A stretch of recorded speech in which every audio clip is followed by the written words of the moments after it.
Hey guys, what's going on, and welcome to the return of Wildependant, the rules and the goals of this series. So it's pretty much going to be the same as the original Wildependant series with a few additions. For those that don't know, this account has spent 99% of the time in the wilderness. A few years back I did decide to do a few basic quests in order to keep the series fresh.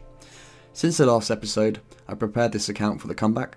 It was originally a 20 defense pure, but now I've decided to change it up and start as a 40 defense pure. I will then progress through the different account styles, rune to obsidian, to dragon, to barrows, to med level, and then possibly ending up as a main. So what have I been up to? So the main update to this account has been questing behind the scenes in order to allow the account to strive in the wildy. One of the main aims was to unlock the advanced selection in the bounty hunter store. So I decided to do Dragon Slayer for the rune plate, and Fremi Trials for the Fremi helms, and Heroes for the Dragon Battle Axe and the Dragon Mace, all of which can be purchased from the Bounty Hunter store. I decided not to do Monkey Madness because I felt the Dragon Skimmy could be a bit too OP, and I aim to kind of be like a proper old school PK, running around slaying those in my sights and dying to lots of other people. The other quests that I've completed are to enable the ability to complete the Wilderness Diaries. Now, in almost all of the 4 phases of the Wilderness Diaries, they require kind of like multiple quests and requirements from outside of the wildy, and as a wildy Iron Man myself, I feel like it's important to do the wildy diaries as you would.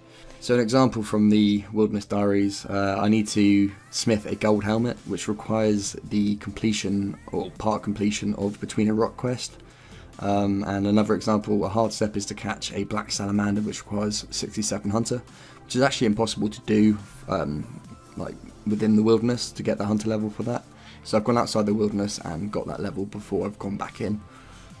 So yeah, I can obviously catch black sallies and then work on to catching black chins, which would be very useful for me, training my range up and that. So once I've completed the wilderness hard diaries, I will then unlock the ability to use my ancient magics. So then I will also be leaving the wildy to get on the right spellbook depending on what spellbook I want to be on. Using ancient magics should actually add an exciting goal to the series and make me grind through the hard times of getting the hard diaries, in other words 75 smithing. When will I be allowed to leave the wilderness? So obviously the changing of the spellbooks, but also because now I'm back to a full-time job and have precious time for RuneScape, I've come to the conclusion that when collecting resources in Edge World 18, I'll be allowing myself to deposit the items at Edgeworld Bank. Now this doesn't mean that I can use Edgeworld Bank the whole time. It's only when I have nothing on me and I'm collecting sharks and camera brands and stuff for content, I'll be banking that in Edge. Otherwise, going up to Mage Bank is going to take a lot of time off my hands, which I don't have. I'll also be allowed to leave to obtain a new Slayer task within the wilderness, as now Wildy Slayer is available to me. I will jump the ditch to trade in any emblems I obtain from the Slayer tasks in order to buy armor, weapons and items from the Bounty Hunter store. Finally, I will be allowed to make my way through Edgeville into the Edgeville Wilderness Dungeon for Slayer tasks, Druid killing, orbing and PKing. So just a few basic rules. As most of you already know, I will be taking a selection of basic tools into the wilderness to get me started. So a chisel, a net, a crafting molds, a cannon mold actually this time. I've done the cannon quest, a bronze axe, pickaxe, etc.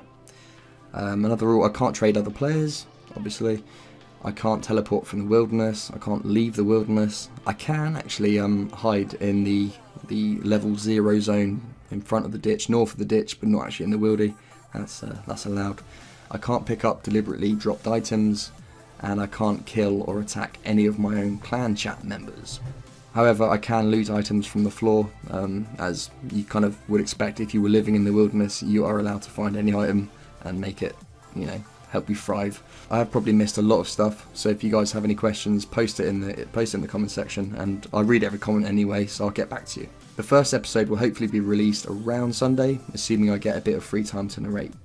So yeah, other than that, cheers guys. Don't forget to jump in our clan chat, which is Wildependant, and yeah, just come meet the community. Other than that, have a good one guys, stay cool, don't get too hot in the sun, and I will see you for the first episode of the return of Wildependant. Cheers!